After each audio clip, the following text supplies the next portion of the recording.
Hi guys, আপনাদের বলছি সালাম রইল, আসসালামু আলাইকুম। আজ আপনাদের দেখাবো কিভাবে সুতা থেকে কাপড় তৈরি হয়। চলুন দেখা যাক। শুধু দর্শক চলুন দেখা যাক কিভাবে। হ্যালো বন্ধুরা, এটা লোডিং করা মেশিন।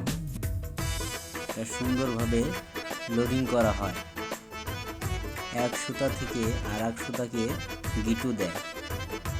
এই গিটু দেওয়াকে বলা হয় লোডিং মেশিন। এটা হাত দিয়ে সুন্দর করে সাজিয়ে রাখা হলো এবং এটা একে একে এক সুতা আর এক সুতাকে গিটু দেয়। এটা মোটামুটি খুব সুন্দরভাবে কাজ করে।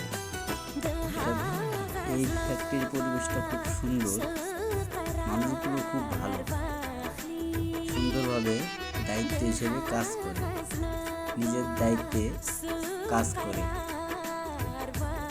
আমরা চাই আমরা সবাই নিজ দায়িত্বে কাজ করি। এটা লোডিং করার পরে এটা লোডিং পাস হয়। লোডিং পাস করার পরে তারপরে রানিং করা হয়। একটি সুন্দরভাবে লোডিং করা হচ্ছে। এটা লোডিং মেশিন। এটা মোটামুটি সুন্দরভাবে কাজ করে।